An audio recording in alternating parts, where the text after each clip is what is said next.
Bismillahirrahmanirrahim. Assalamu alaikum wa rahmatullah.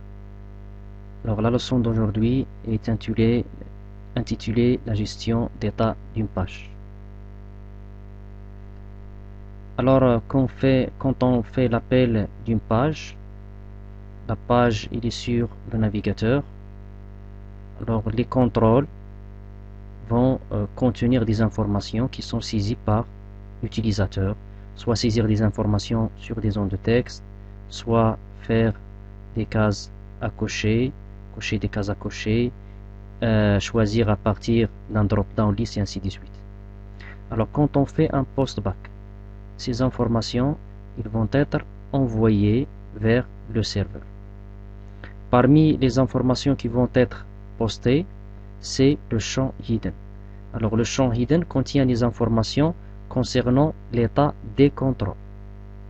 Alors quand le champ hidden est sur le serveur, il va être décrypté puis mis à jour. Il est mis à jour par les méthodes et les procédures qui se trouvent sur la page qui agissent sur ces contrôles. Une fois la mise à jour est faite, le hidden il va être crypté puis envoyé vers la page. Alors ce processus-là, il se fait au sein de la page. Alors soit le formulaire suivant qui contient une zone de texte, un bouton qui change la couleur et un autre bouton qui fait seulement un post-back.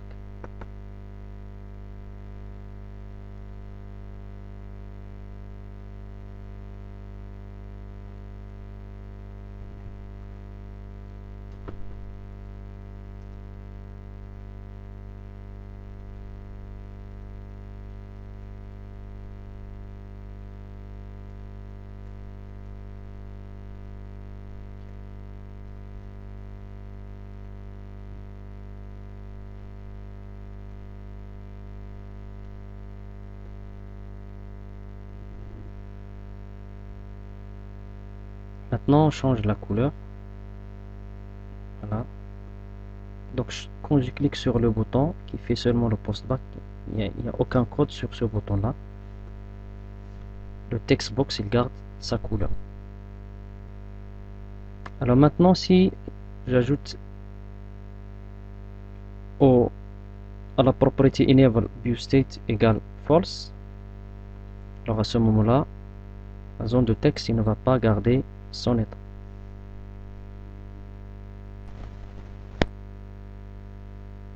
Alors je change la couleur.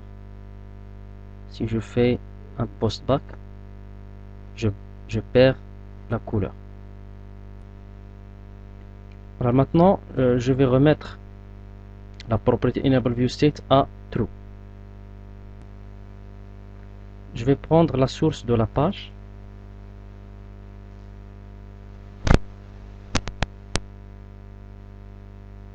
Alors l'information du zone de texte elle est là. Il se trouve ici. Donc je vais prendre cette information, je vais la stocker sur mon document. Alors maintenant, qu'est-ce que je vais faire? Je vais changer la couleur. Afficher la source. Alors j'ai une autre information qui est plus longue que la première, c'est-à-dire ici il est ajouté une information supplémentaire, c'est que la couleur de zone de texte elle est à bleu parce que le viewState il est à true, il garde l'état. Donc l'état il est stocké sur ce champ de type input, ce champ de balise input hidden. Voilà les deux balises input après le premier appel et après le deuxième appel.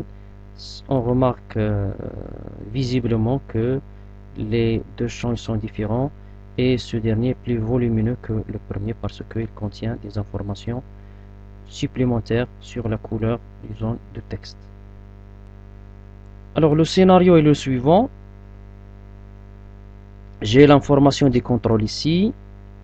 quand je clique sur un bouton, il y a un postback qui est fait, il y a traitement des informations, puis cryptage des informations, puis retour vers la page. C'est-à-dire, la page, il stocke sur ce champ-là les informations de tous les champs. Maintenant, on va créer une page qui contient un bouton et un label. On ajoute une variable int.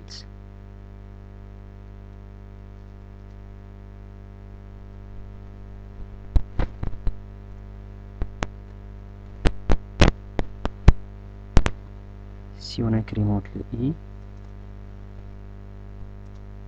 puis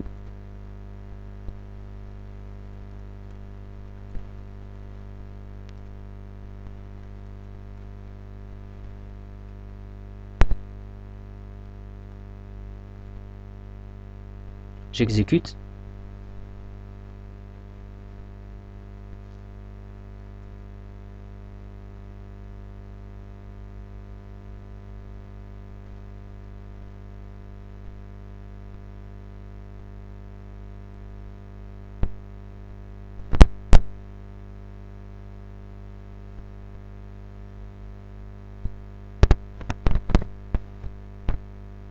Alors ici,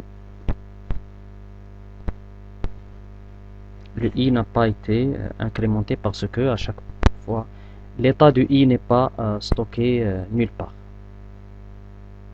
Toujours, on est sur le 1.